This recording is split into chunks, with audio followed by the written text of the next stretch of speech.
Hi everyone and welcome to today's video. So in this tutorial I am going to be showing you how to make these really cute Christmas pudding themed cupcakes. You guys seem to really love them when I put them on my Instagram account, so I thought I'd do a tutorial for you today. So you're going to need 4 different colours of clay to make these cute cupcake charms. So first you're going to need like a chocolate brown colour. Fimo and Sculpey do one that's very similar to each other. You're also going to need a red and also a green. I actually mixed both of these with a bit of translucent just to give it more of a realistic look.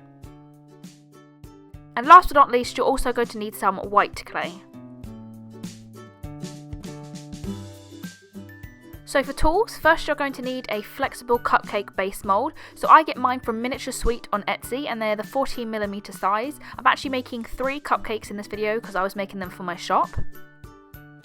And the other tools you're going to need are a toothbrush to texture it. You're also going to need a blade for various different things and also a dotting tool. And I also forgot to show you, but you also need a needle tool as well. So the last tool you're going to need is this flower shaped cookie cutter. I believe this one is from Fimo and I'll leave a link in the description. So just like with all of my cupcake tutorials, I'm not going to go too in depth with this part of the tutorial just because I have a tutorial specifically on how to make a cupcake. So just for this part of the tutorial, I'm sort of going to speed it up, whiz through it and quickly mention what I'm doing. But if you'd like to go to that tutorial that shows you exactly how I do everything in detail, then I will link that on the screen and in the description for you.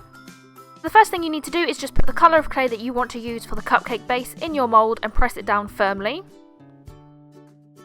You can of course use more Christmassy colours for the base, like green, red, gold or silver, but I really wanted the whole cupcake to look like a pudding, so I'm going to be using brown for mine. Now I'm just rolling out the clay that is going to be the top of our cupcake, and I'm using the guide that I've created. Again, if you want to know more about this, then just click in the description to find the cupcake tutorial I was talking about. After you've measured out all the balls, all you want to do is then flatten them out into domes, and they will be the top of our cupcakes.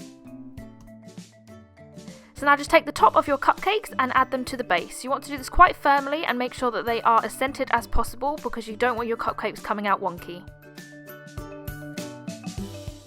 The next step is just to clean your cupcakes, so if there's any dirt, marks or any other colours of clay on your cupcakes, all you want to do is just take that off gently with an X-Acto knife like I'm doing here.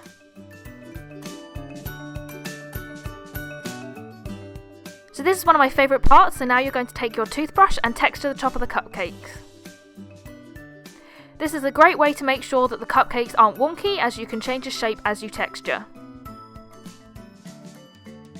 I obviously wasn't paying a lot of attention when I was filming this video, so I'm sorry a lot of stuff is happening sort of half off screen, but this is what it should look like when you've done that, so it should have this really nice textured effect.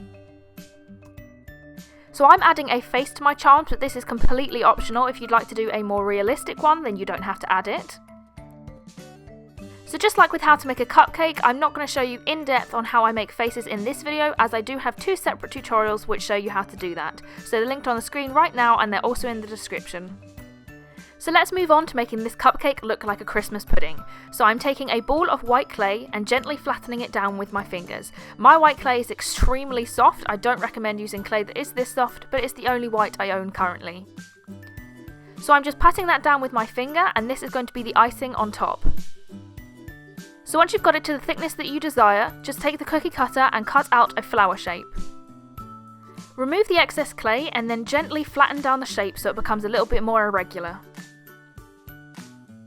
So now remove that shape from the mat and continue to pull and pinch on all of the points of that flower. This gives it kind of a dripping effect and makes it look more like icing.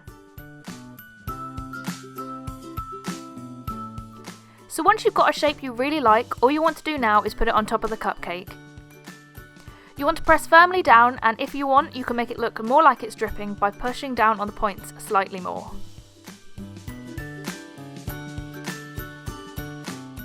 Now to make the holly berries that sit on top of this cupcake, I've rolled out that red colour into a thick snake and I'm just cutting off 3 pieces. Now just roll those 3 pieces into round balls and place them on top of your cupcake.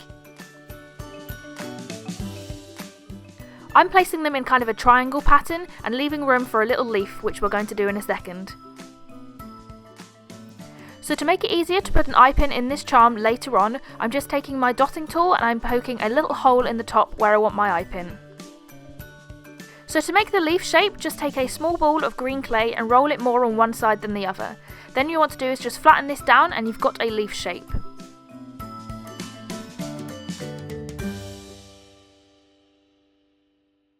So once I've added this to my cupcake, I like to take a really thin needle tool and just add some details. So I just add a line down the centre and then 3 on either side, and it looks like this once you're finished. So if you want to turn this into a charm, then you definitely can, but you don't have to. Here I'm using an eye pin, and I've just squeezed out some liquid Fimo and I'm adding it to the end of my eye pin as I place it in.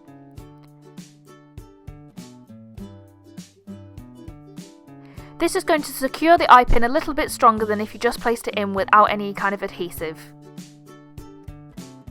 Due to the design of this cupcake, there is actually a bit of a gap between all of the decorations on top and the eye pin. So just to make sure that nothing moves around and it's all reinforced, I'm also putting some liquid Fimo in that gap so that it's nice and secure. So the last step is just to pop this cute little cupcake charm out of the mould and then bake it to your package instructions. After it's been baked, you can of course glaze it or not glaze it, and you can turn it into any kind of accessory or even a Christmas tree charm. So thank you so much for watching this tutorial, and I'm very sorry this is probably the only Christmas tutorial I'm going to be able to get up this year, but I have a massive amount of workload from university, so I'm really sorry. So if you like this tutorial, do not forget to give this a thumbs up and also subscribe if you want to see more. If you want to see my last video, then it's on the screen right now, so you can just click away and go and watch that one. Also, don't forget to check out all of my social media and my Etsy shop. So I'll see you guys later, and I hope you have a wonderful Christmas.